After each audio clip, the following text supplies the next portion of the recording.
This is Bong Joon-ho accepting his Oscar for Parasite. Thank you so much. When I was young and studying cinema, there was a saying that I carved deep into my heart, which is the most personal is the most creative.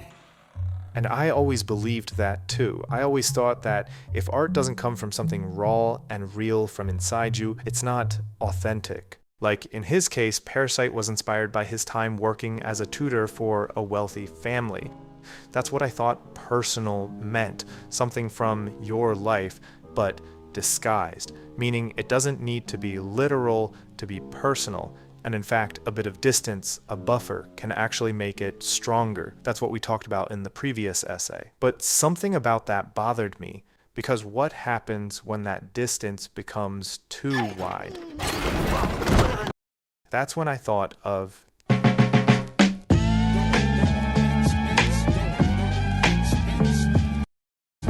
I've always loved and studied how Tarantino writes and how he directs. And aside from his amazing characters, the dialogue, long, slow-burning scenes, and this, he's famous for exclusively making genre movies, and he doesn't hide it. I mean, I'm working in a genre, no doubt about it, all right? But in his case, that buffer is taken to the extreme, so much that some people say he hides behind genre. It's all style, no substance. His movies don't have themes, moral arcs, characters rarely change, and blah, blah, blah. But damn, they feel alive. And that confused me, because if he's hiding behind genre, how can his films still feel so authentic? I like that protective layer of genre. I mean, sure, you could argue that Tarantino took things that could have been embarrassing and turned them into trademarks in his movies. He made them part of his identity. He made vulnerability cool. Isn't it personal? Sure, but when it comes to deeper stuff, his own pain or anything that smells like a genuine moral or thematic question, he hides. It's like he's scared of being too sincere, too moral, too exposed. Put these on. Don't cry in front of the Mexicans.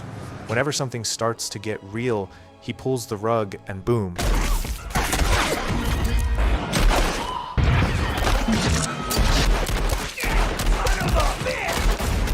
Would you ever consider making a film that depicts more about your own life, feelings, and times without that almost protective layer of genre? Would you ever think about doing that? I would think about doing that, but at the same time, though, So, is he really hiding, or is there something else going on?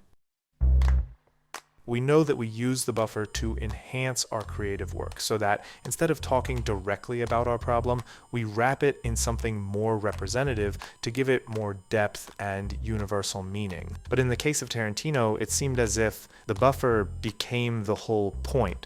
Like the buffer wasn't a tool anymore, but it was a mask hiding emptiness. I sat down to find a background music for this video.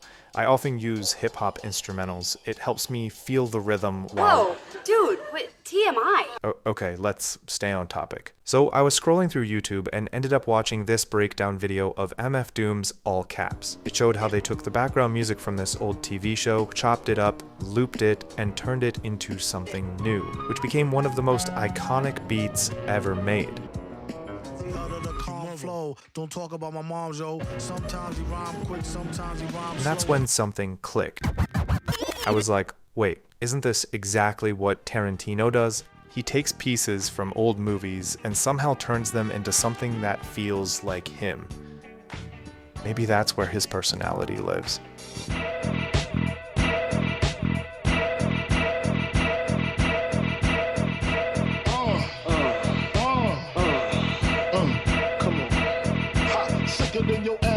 That's it. Maybe the personal isn't always this. Maybe it's also about how you filter the world, how you remix your influences into your own voice. For a moment, I thought I finally understood it. But then I was like, wait, am I just overthinking all of this? Maybe he is hiding behind genre. Maybe his movies are just incredibly well-crafted spectacles, and there's nothing personal in them, and it's fine. And maybe I'm doing the same thing, trying to over-intellectualize and find meaning where there's none. Because it's so much fun, Jan. Get it? But then I realized I'd been asking the wrong questions all along. Your father was a computer scientist. Your mother was a musician. When the spaceship lands, how do they communicate? That's a very good question. I like that. You've answered the question. They make music on their computers, and they are able to speak to each other. And you see, I'd love to say, you know, I intended that, and I realized that was my mother and father, but not until this moment. After I saw this clip, it hit me. Even when we are not trying to make something personal, it still leaks through. Even when you're making a movie about aliens, like Spielberg, you're still revealing something real about yourself, sometimes even more honestly than if you tried. I mean, that's why when people say, well, you're just making movies about other movies. I go, well, that's bull. I mean, to me, all my movies are very personal. All right. If I was writing The Guns of the Navarone, all right, and then right at the beginning of writing it or in the middle of writing it, I break up with my girlfriend, who I'm like madly in love with, and then my heart is shattered. All right, that's got to work into it. Now the story is still about a bunch of commandos going to blow up a couple of cannons. All right, but that pain that I'm feeling has got to find its way into this story, or else. What am I doing? So maybe that genre mask isn't for hiding. Maybe it's just the way he puts himself in the story. So yeah, Tarantino's movies are personal, whether it's a father and son relationship hidden in the dynamics of two characters or other things that he carries.